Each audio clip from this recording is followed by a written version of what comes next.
Hello dear student. तो आज हम बात करेंगे एडिटिव्स इन टैबलेट।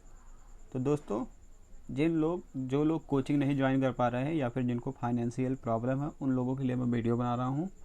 अगर वो लोग चाहें तो या फिर जो लोग बुक पढ़ने के आदी नहीं हैं, तो वो लोग मेरे वीडियो से भी अपने नोट्स बना सकते हैं। इसलिए आज का जो टॉपिक है मेरा, वो टैबलेट का पार्ट सेकंड है। इसके पहले हम लोगों ने जनरल डिस्कशन कर लिया है टैबलेट के बारे में पार्ट 1 में, और हमने पेरेंटल के बारे में भी डिस्कस कर लिया है। एक पेरेंटल का पूरा इम्पोर्टेंट टॉपिक जो है एक ही वीडियो में हमने डिस्कस कर लिया है। तो अब हम बात करेंगे एडिटिव्स ऑफ टैबलेट की। तो इसमें ग्रुप फर्स्ट है, इसको हमने क्लासीफाई कर लिया है ग्रुप 1, ग्रुप 2 और ग्रुप 3 में। ग्रुप 1 में हमारे हैं binder, diluent, disintegrating agent, flow promoters, ठीक है। और ग्रुप सेकंड में हमारा colouring agent, flavouring agent, sweetening agent, ठीक है। और ग्रुप थर्ड में हमारा पॉलीमर और वैक्सेस, ठीक है। अब हम ग्रुप 1 एडिटिव्स की बात कर लेते हैं, तो जिसमें हमारा डाइल्यूएंट आता है। तो डाइल्यूएंट क्या होता है, जैसे मान लीजिए कि कोई भी अगर हमारे पास दवा है तो 10 mg है, ठीक है, लेकिन 10 mg की टैबलेट तो प्रेस नहीं हो सकता, इसलिए हम उसमें अदर एजेंट मिलाते हैं ताकि जो हमारा टैबलेट प्रेस हो सके या फिर टैबलेट बन सके। तो उसमें हम डाइल्यूएंट ऐड कर देते हैं। इसको हम बल्किंग एजेंट भी कहते हैं, क्योंकि वो एक तरीके से बल्क का ही फॉर्मेशन करवा रहा है उसमें, ठीक है। और जो है इसका लिमिटेशन है कि डाइल्यूएंट जो है 5 से 80% तक टैबलेट का वेट इंक्रीज कर सकता है, ठीक है। और इसको हम फिलर्स भी बोलते हैं, फिलर्स, ठीक है। अब हम आइडियल प्रॉपर्टी देखेंगे डाइल्यूएंट की। तो उसमें क्या होना चाहिए, वो ईजिली अवेलेबल होना चाहिए, नॉन टॉक्सिक होना चाहिए, और बायो अवेलेबिलिटी को अल्टर नहीं करना चाहिए, और ज़्यादा उसका प्राइस नहीं होना चाहिए, और एक्सेसिबिलिटी अच्छी होनी चाहिए, मतलब बिटर टेस्ट नहीं होना चाहिए, ठीक है। अब हम डाइल्यूएंट को डिस्कस कर लेते हैं कि डाइल्यूएंट को हमने डिवाइड किया है 4-5 भाग में उनमें। तो उसमें डाइल्यूएंट है हमारा sugar based diluent, polysaccharide diluent, inorganic diluent and other, ठीक है। तो इसमें हम शुगर बेस्ड डाइल्यूएंट को सबसे पहले हम देख लेते हैं, जिसमें हमारा लैक्टोज है, सुक्रोज है, डेक्सट्रोज है, माइनिटॉल है, सर्बिटॉल है, ठीक है। अब हम देखेंगे पॉलीसैकेराइड की। तो पॉलीसैकेराइड में हमारे डाइल्यूएंट में क्या आ जाएंगे, स्टार्च आ जाएंगे, सेलुलोज आ जाएंगे। अब हम इनऑर्गेनिक डाइल्यूएंट की बात कर लेते हैं, जिसमें हमारा calcium phosphate, die calcium phosphate, try calcium phosphate, magnesium phosphate, ठीक है। जो हमारा डाई कैल्शियम फास्फेट है और ट्राई कैल्शियम फास्फेट है, उसको हम यूज नहीं कर सकते टेट्रासाइक्लिन टैबलेट के साथ, क्योंकि जो कैल्शियम है, जो टेट्रासाइक्लिन क्या होता है कि वो कॉम्प्लेक्स बना लेता है किसी भी मेटेलिक या फिर जो है मेटल्स के साथ।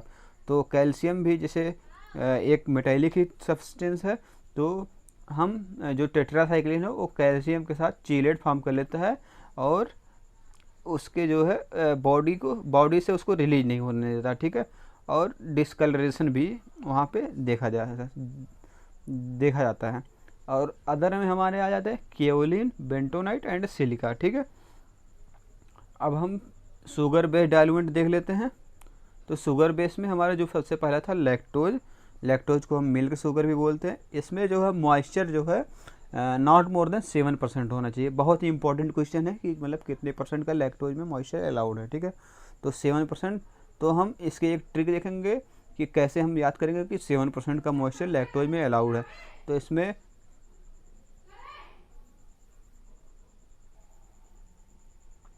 तो हम जो शुगर बेस्ड डाइल्यूएंट की बात कर रहे हैं, तो इसमें जो लैक्टोज में 7% से ज़्यादा मॉइस्चर नहीं होना चाहिए। और लैक्टोज 2 टाइप के होते हैं, हाइड्रस लैक्टोज और एनहाइड्रस लैक्टोज, ठीक है। जो हाइड्रस लैक्टोज होते हैं उसमें 7% मॉइस्चर होना चाहिए, और एनहाइड्रस में थोड़ा भी मॉइस्चर नहीं होना चाहिए। अगर कोई ड्रग है जिसमें अमीनो ग्रुप है, ठीक है, तो अगर वो लैक्टोज के साथ यूज किया जाएगा, ठीक है, हाइड्रस लैक्टोज के साथ, तो डिस्कलरेशन, तो उस टैबलेट का डिस्कलरेशन हो जाएगा, मतलब उसका कलर गायब हो जाएगा। तो जो यही है, इसको माइलार्ड नामक साइंटिस्ट ने दिया था। तो इसको हम लुइस कैमिलो माइलार्ड ने दिया था, ठीक है। तो इसीलिए हम इसको माइलार्ड रिएक्शन भी बोलते हैं। तो इसमें क्या है कि अगर कोई अमीनो ग्रुप कंटेनिंग अगर एक्टिव फार्मास्यूटिकल इंग्रेडिएंट मतलब ड्रग है, तो अगर हम उसको हाइड्रस लैक्टोज के साथ मिक्स करते हैं तो उसमें क्या होता है, फॉस्फोरल्डिहाइड गैस रिलीज होती है जिससे टैबलेट का कलर ब्राउन हो जाता है। ठीक है, ये इसका हमारा एक हाइड्रस लैक्टोज का डिसएडवांटेज है। ठीक है, और जो अनहाइड्रस लैक्टोज है वो जो है माइलार्ड रिएक्शन नहीं शो करते हैं। ठीक है, अब हम बात करेंगे ड्राई लैक्टोज की। ठीक है, ड्राई लैक्टोज भी एक हमारा ग्रेडियंट है लैक्टोज का, जिसमें हमारा 3% मॉइस्चर अलाउड है। ठीक है, अब हम ड्राई लैक्टोज को स्प्रे ड्राई लैक्टोज भी बोलते हैं। ठीक है, जो हम हाइड्रस लैक्टोज है उसको हम स्प्रे ड्राई कर देते हैं तो उसका वो ड्राई हो जाता है, तो इसमें जो 3% से ज़्यादा मॉइस्चर नहीं होना चाहिए। ठीक है, और हम ग्रेड्स ऑफ लैक्टोज की बात करते हैं तो इसमें 2 टाइप के होते हैं, कोर्स लैक्टोज, रेगुलर लैक्टोज। ठीक है, कोर्स लैक्टोज में हमारा 60 से 80 नंबर की सीप से जो है लैक्टोज पास होना चाहिए। 60 to 80 नंबर ऑफ सीप to pass the lactose is known as coarse lactose, and regular lactose, in the regular lactose we will use 80 to 100 number of sheep size। ठीक है, अब हम बात करेंगे सुक्रोज की। जो हमारा सुक्रोज होता है वो हम उसको हम स्टैंडर्ड स्वीटनिंग एजेंट की तरह यूज करते हैं। जैसे अगर हमको सैक्रिन है तो आर्टिफिशियल स्वीटनर है, तो अगर हम उसका कंपैरिजन करना है कि वो किसकी तुलना में सबसे कितने परसेंट ज़्यादा जो है वो स्वीट है, तो उसको हम सुक्रोज से करेंगे। तो इसीलिए हम इसको स्टैंडर्ड स्वीटनिंग एजेंट भी मानते हैं। सुक्रोज नॉन रिड्यूसिंग होता है, इनवर्ट शुगर होता है और हाइग्रोस्कोपिक भी होता है। ठीक है, तो उसको हम एज ए डाइल्यूएंट भी यूज़ करते हैं। वो जो डिफरेंट ब्रांड नेम में आता है सुक्रोज हमारा, जैसे हो गया dye pack, new tap, sugar tap. ठीक है, जो डाई पैक होता है इसमें हमारा 97% सुक्रोज, 3% मॉडिफाइड डेक्सट्रिन और इन दोनों का मिक्सचर जो होता है वो हमारा डाई पैक होता है। जो मॉडिफाइड डेक्सट्रिन होता है वो जो है लो हीट की प्रेजेंस में वाइट कलर में चेंज हो जाता है और हाई हीट में येलो कलर में चेंज हो जाता है। अब हम देख लेते हैं सुक्रोज की अनदर ब्रांड की, न्यू टैप। न्यू टैप का है 95% सुक्रोज और 4% इनवर्ट शुगर। ठीक है, और प्लस 1% मैग्नीशियम स्टीरेट और 1% कॉर्न स्टार्च, इसको हम न्यू टैप बोलेंगे। इसी के जो कॉम्बिनेशन का न्यू टैप आता है। और जो शुगर टैप होते हैं उसमें हम 90 से 93% सुक्रोज होता है और 10 to 7% इनवर्ट शुगर होते हैं। ठीक है, अब हम इसको हम एक ट्रिक्स याद करेंगे। जैसे दीपक डाई पैक है तो दीपक के बी फार्मा में 97% आए थे और उसके पापा एमडी थे 3 साल से। ठीक है, तो इसका मतलब हमारा आएगा 97% सुक्रोज और उसके पापा एमडी मतलब मॉडिफाइड डेक्सट्रिन थे और 3 साल से, 3 का मतलब 3% मॉडिफाइड डेक्सट्रिन। और हम न्यू टाइप का ट्रिक देखेंगे तो नूतन के 95% आए और उनके पापा 4 साल से ISI में काम करते थे। ठीक है, ISI मतलब 1% स्टीरेट। ठीक है, तो उसमें मैग्नीशियम स्टीरेट आएगा और हमारा कॉर्न स्टार्च। ठीक है, अब हम डेक्सट्रोज की बात कर लेते हैं। डेक्सट्रोज भी हमारा जो है डाइल्यूएंट का काम करता है। डेक्सट्रोज के जो है जो डेक्सट्रोज होता है वो हमारा वो आइसोमर होता है ग्लूकोज का। आइसोमर क्या होता है, जिसके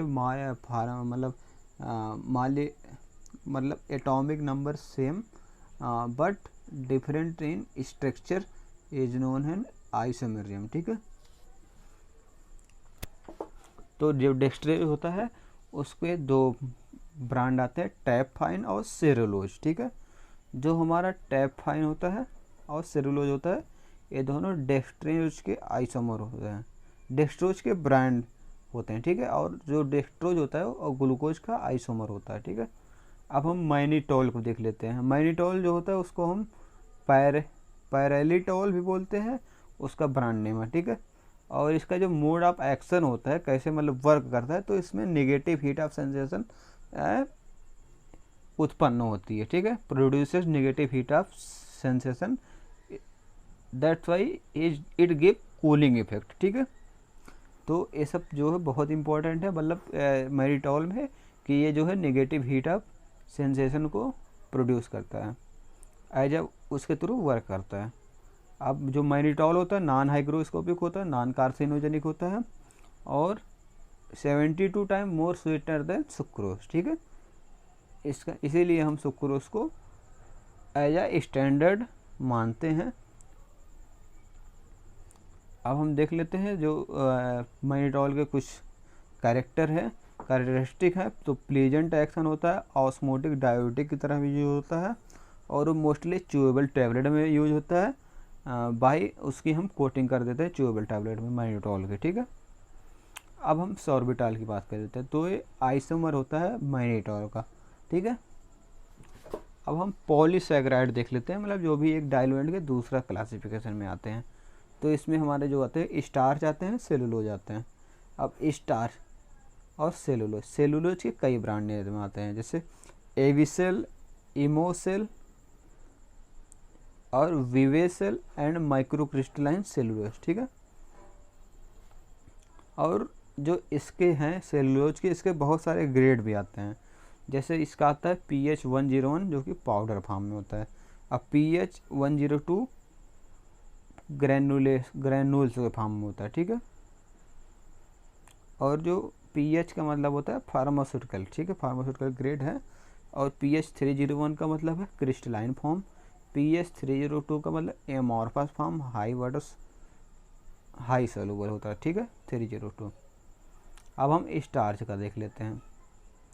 स्टार्च जो होता है हमारा, ये राइस से भी ऑब्टेन किया जाता है, व्हीट से भी ऑब्टेन किया जाता है, मेज से भी ऑब्टेन किया जाता है, पोटैटो से भी ऑब्टेन किया जाता है। जो राइस से स्टार्च ऑब्टेन किया जाता है, राइस को प्लांट को हम जो है हिंदी उसको बॉटनिकल नेम होता है ओराइजा सटाइवा, और व्हीट का होता है ट्रिटिकम एस्टिवम, मेज का जी मेज, और पोटैटो का सोलेनम ट्यूबरोसम, ठीक है। और स्टार्च का जो ब्रांड नेम होता है वो एमेडेक्स होता है एंड सेलुटेब होता है, ठीक है। स्टार्च के जो ब्रांड नेम होता है एमेडेक्स एंड सेलुटेब, ठीक है। और जो इमेडेक्स और सेलुटेब होता है वो हाइड्रोलाइजेबल स्टार्च भी उसको बोलते हैं। अब हम कॉमर्शियल स्टार्च की बात कर लेते हैं, जिसमें स्टारेक्स 1500 एंड जो इसको हम डायरेक्ट कंप्रेसिबल स्टार्च भी बोलते हैं, ठीक है। स्टार्च के दो ब्रांड नेम है, इमेडेक्स, सेलुटेब, एंड इसके जो कॉमर्शियल स्टार्च हैं उसको हम स्टारेक्स 1500 जो कि डायरेक्ट कंप्रेसिबल स्टार्च भी बोलते हैं। बहुत सारे क्वेश्चन इससे आ जाते हैं। जो स्टारेक्स हमारा 1500 है उसमें जो है 10% से ज़्यादा मॉइस्चर नहीं होना चाहिए, not more than 10% moisture is not allowed in Starex 1500। जो स्टारेक्स 1500 होता है, स्टार्च में जो है नॉर्मल स्टार्च जो होता है यूएसपी के अकॉर्डिंग उसमें 11 to 14% मॉइस्चर होता है, ठीक है। 11 to 14% मॉइस्चर कंटेन होता है हमारा स्टार्च, जो कि यूएसपी के अकॉर्डिंग, ठीक है। यूएसपी ने अपना लिमिट फिक्स किया है। तो यहाँ तक हो गई डाइल्यूएंट की बात, ठीक है। अब हम देख लेते हैं बाइंडर। जो बाइंडर होते हैं हमारे वो क्या करते हैं, कोहेसिवनेस को प्रमोट करते हैं। मतलब जब हम जो ग्रेन्यूल्स फॉर्म में जब हम टैबलेट को बना लिए हैं तो जब वो पंच में आएगा, तो जब पंच जो उसको जब प्रेस करेगा तो इसका मतलब जो ग्रेन्यूल्स होते हैं उसको कॉम्पैक्टनेस प्रोवाइड कराते हैं। जो बाइंडर होते हैं मतलब एक दूसरे के बीच अट्रैक्टिव फोर्स बढ़ाते हैं, तो जो है टैबलेट आसानी से कंप्रेस हो जाती है। बाइंडर दो टाइप के होते हैं, वेट बाइंडर, ड्राई बाइंडर, ठीक है। जो हमारा हाँ, अब बाइंडर का एक डिसएडवांटेज है कि इसको हमको एक लिमिट में यूज करना है, ठीक है। अगर बाइंडर का कंसंट्रेशन टैबलेट में बढ़ गया तो टैबलेट हमारी ज़्यादा हार्ड हो जाएगा, ठीक है। और बाइंडर हमारे वेट दो टाइप के, wet binder and dry binder. अब जो बाइंडर की हम देख लेते हैं। जो बाइंडर हमने बताया है कि जो है वो कोहेसिवनेस को प्रमोट करते हैं, दो टाइप के होते हैं, वेट बाइंडर, ड्राई बाइंडर, ठीक है। अब मैंने आपको उसका एक डिसएडवांटेज भी बता चुका हूँ। और अब हम देखते हैं कि जो टैबलेट का हार्डनेस होता है वो दो चीज़ों की वजह से बढ़ता है। एक होता है बाइंडर की वजह से, एक होता है पंचिंग वेरिएशन की वजह से, ठीक है। और जो हार्डनेस का लिमिट है कि टैबलेट में इतनी हार्डनेस होनी चाहिए, तो 5 से 8 kg पर सेंटीमीटर स्क्वायर इतना ही हार्डनेस होना चाहिए, ठीक है। अगर इससे ज़्यादा होता है तो वो ओवर हार्ड हो जाएगी टैबलेट, ठीक है। और एक ये भी कि अगर टैबलेट का जो है जो हार्डनेस है 4 kg पर सेंटीमीटर है, तो हमको उसमें बाइंडर का कंसंट्रेशन को बढ़ाना है। अगर हार्डनेस हमारा 9 kg सेंटीमीटर स्क्वायर है, तो हम क्या करेंगे, उसमें हम डिसइंटीग्रेटिंग एजेंट डाल देंगे, जो कि टैबलेट को आसानी से डिसइंटीग्रेट करवा देगा, ठीक है। हमारा टैबलेट हार्ड तो है ही, क्योंकि हार्ड बाइंडर ज़्यादा हो गया, तो हम उसमें डिसइंटीग्रेटिंग एजेंट ऐड कर देंगे।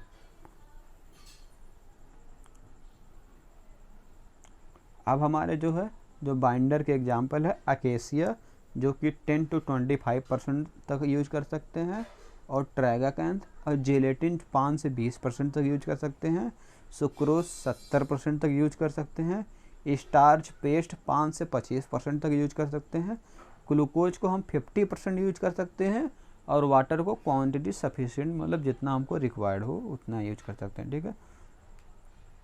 और ये हमारे हो गए वेट बाइंडर। इसके सबसे मोस्ट डिसएडवांटेज है, क्योंकि इसमें मॉइस्चर होते हैं, वेट बाइंडर है, इसलिए इसमें जो है माइक्रोबियल की ग्रोथ होने की अधिक चांसेस रहते हैं, जिसलिए और जो है क्योंकि ये नेचुरली भी ऑब्टेन किए जाते हैं, इसलिए इसका जो है इसके एक जो है बहुत बड़ा डिसएडवांटेज है, जिसके लिए हम इसका यूज कम ही करते हैं। और जो हमारे ड्राई बाइंडर आ जाते हैं, उसमें हमारा सेलुलोज, HPMC और PVP मतलब पॉलीविनाइल पायरोलिडिन, और HPMC मतलब हाइड्रोक्सी प्रोपाइल मिथाइल सेलुलोज, ठीक है। अब हम बात करेंगे डिसइंटीग्रेटिंग एजेंट के, ठीक है। डिसइंटीग्रेटिंग एजेंट में हमारे आते हैं स्टार्च आते हैं, ठीक है, और क्ले आते हैं, सोडियम लारेल सल्फेट सेलुलोज, ठीक है। जो हमारे जो डिसइंटीग्रेटिंग एजेंट हैं, तो जो स्टार्च होता है वो USP के अकॉर्डिंग 5 से 20% मॉइस्चर कंटेंट होना चाहिए, तब वो डिसइंटीग्रेंट की तरह वर्क करेगा, ठीक है। जो स्टार्च के 2 वैरायटी होते हैं, ठीक है। एक होता है प्रीमोजेल और एक होता है एक्सप्लोटेब, ठीक है। प्रीमोजेल, एक्सप्लोटेब, ठीक है। अब जो डिसइंटीग्रेटिंग एजेंट का मोड ऑफ एक्शन क्या होता है कि वो क्या करता है, जैसे हमने टैबलेट दिया तो वो क्या करेगा, वाटर को एब्जॉर्ब कर लेगा, ठीक है, और उसके बाद स्वेल हो जाएगा, उसके बाद बस्ट हो जाएगा, तो वो जो है इसी तरीके से डिसइंटीग्रेटिंग एजेंट की वर्क कर देगा, ठीक है। अब हम अदर स्टार्च डेरिवेटिव भी आते हैं, जैसे हम लोगों ने ऊपर बात कर लिया जो है स्टार्च के मॉडिफाई स्टार्च, प्रीमोजेल, एक्सप्लोटेब, ठीक है। अब हम सुपर डिसइंटीग्रेंट की बात करेंगे, ठीक है।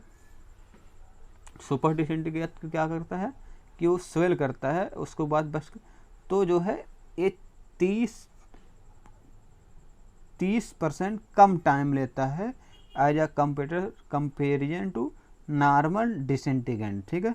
तो वो 30% कम टाइम लेता है डिसइंटीग्रेट करवाने में, ठीक है।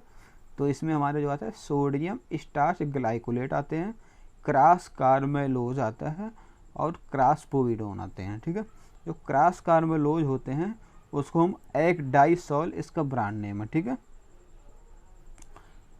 ये जो है पूछ लिया जाता है कि what is the brand name of cross carmelos, या फिर पूछ लेगा एगडाइसोल नाम दे देगा, और आपको 3-4 ऑप्शन दे देगा, क्रॉस कार्मेलोज, क्रॉस पोविडोन और ये सोडियम स्टार्च ग्लाइकोलेट, एक और ऑप्शन दे देगा, या फिर ऑल ऑफ द अबव पूछ लेगा, ठीक है। तो अब उसमें आपको बताना होगा कि एगडाइसोल किसे बोलते हैं।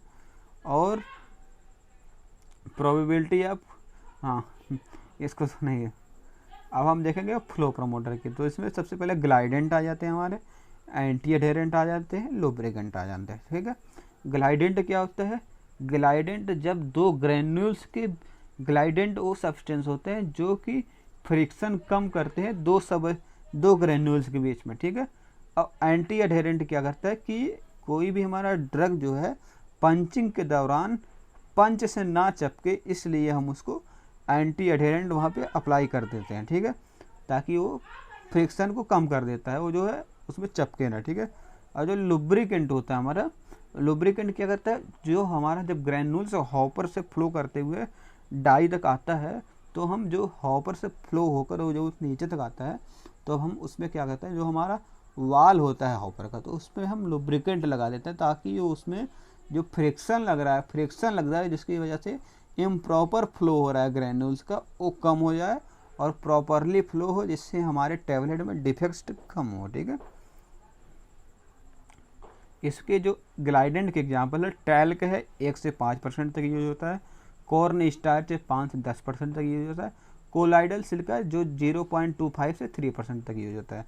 और जो कोलाइडल सिलिका होता है इसका जो ब्रांड नेम होता है कैबओसिल, एयरोसिल एंड साइलोइड, ये जो है तीनों ब्रांड नेम होता है कोलाइडल सिलिका का। ठीक है, अब हम देख लेते हैं एंटी एडहेरेंट की। एंटी एडहेरेंट में कौन से एग्जाम्पल आ जाता है, टैल्क आ जाता है, कॉर्न स्टार्च आ जाते हैं। और लुब्रिकेंट में हमारा क्या आते हैं, मैग्नीशियम स्टीरेट जो कि हॉपर और ग्रैन्यूल्स के बीच में फ्रिक्शन को कम करते हैं, और ग्लाइडेंट जो है 2 ग्रैन्यूल्स के बीच में फ्रिक्शन कम करते हैं। ठीक है, तो लुब्रिकेंट के जो एग्जाम्पल है magnesium stearate and other stearate derivative. ठीक है, अब ग्रुप सेकंड एडिटिव्स हम देख लेते हैं। ग्रुप सेकंड एडिटिव्स क्या होते हैं, ये क्या करते हैं, physical and organoleptic property of tablet को इम्प्रूव करते हैं। ठीक है, मतलब कि टैबलेट दिखने में कैसा है और उसको जब हम एक बार इनटेक करते तो कैसा फील कर रहा है, उस प्रॉपर्टी को हम इम्प्रूव करते हैं, तो उसमें हमारे जो है जो ग्रुप सेकंड के एडिटिव्स हैं वो सब आते हैं। जो ग्रुप सेकंड के एडिटिव्स हैं वो हमारे अप्रूव्ड हैं बाय USFDA। तो इसमें हमारा स्वीटनिंग एजेंट आ जाते हैं, जैसे सुक्रोस है, स्टैंडर्ड की तरह यूज होते हैं जो हमारा स्वीटनिंग एजेंट है। तो इसमें सबसे पहले हम बात करेंगे साइक्लामेड के। ठीक है, साइक्लामेड क्या होता है, हाइग्रोस्कोपिक होता है, कार्सिनोजेनिक भी होता है, और 70 times more sweetener than sucrose. ठीक है, 70 टाइम। अब हम माइनिटाल की बात कर लेते हैं, नॉन कार्सिनोजेनिक, नॉन हाइग्रोस्कोपिक, और 72 times more sweetener than sucrose. ठीक है, सैक्रिन की बात कर लेते हैं, हाइग्रोस्कोपिक होता है, कार्सिनोजेनिक होता है, ये जो है 500 times more sweetener than sucrose होते हैं, और जो है मतलब 500 गुना ज़्यादा स्वीट होता है इन कंपेयर टू सुक्रोज और जो सैक्रिन। ठीक है, सुक्रोज के कंपेयर में 500 गुना ज़्यादा स्वीट होता है सैक्रिन। जो एस्पार्टेट होता है हमारा वो 200 से 250 गुना मोर स्वीट होता है सुक्रोज से। ठीक है, नॉन हाइग्रोस्कोपिक होता है, नॉन कार्सिनोजेनिक होता है एस्पार्टेट। सैक्रिन का जो डिसएडवांटेज है वो बिटर आफ्टर टेस्ट है, मतलब लेने के बाद हमको बिटर लगता है। जो एस्पार्टेम है उसका भी जो है डिसएडवांटेज यही है कि बिटर आफ्टर टेस्ट। ठीक है, अब हम बात कर लेंगे कलरिंग एजेंट की। कलरिंग एजेंट में हमारे कौन कौन से डाई आते हैं, पिगमेंट्स आते हैं, लेक्स। ठीक है, जो डाई होते हैं हमारा सोलुबल नेचर आते हैं और डिग्रेडेड बाय यूवी लाइट, मतलब यूवी लाइट के प्रेजेंस में वो डिग्रेड भी हो जाते हैं। अब हम पिगमेंट्स की बात कर लेते हैं। जो पिगमेंट्स होते हैं वो इनसॉल्युबल होते हैं और यूवी लाइट को एब्जॉर्ब कर लेते हैं। और लेक्स क्या होते हैं, जो इनसॉल्युबल होते हैं और उन पे यूवी लाइट का कोई भी इफेक्ट नहीं होता है। अब जो डाई और जो डाई होते हैं हमारे, उसमें हमारे 3 टाइप के डाई आते हैं। ठीक है, उसमें एमरांथ आता है, सूडान थर्ड आता है, सूडान थर्ड को हम टोनी रेड भी बोलते हैं, और इयोसिन भी डाई आता है। ठीक है, और टार्ट्राजिन जो होता है वो येलो कलर का होता है, ये भी एक डाई होता है। एलिजेरिन जो होता है ये भी डाई होता है, ग्रीन कलर का होता है। इंडिगो जो होता है ब्लू कलर का होता है, ये भी एक डाई होता है। और नेपथाल ब्लू ब्लैक कलर का होता है। ठीक है, तो अभी तो टैबलेट एक्सिपिएंट में बस इतना ही। आगे हम डिस्कस करेंगे और पार्ट जो बचे हुए हैं टैबलेट में उसको हम अनदर पार्ट में देखेंगे। तो अगर आपको इसके बाद हम डिस्कस करेंगे कोटिंग, जिससे इंटीरिक कोटेड पॉलीमर और जो है नॉन इंटीरिक कोटेड का polymer, film coating polymer, granulation के प्रोसेस को डिस्कस करेंगे और various test for evaluation of tablet को भी डिस्कस करेंगे।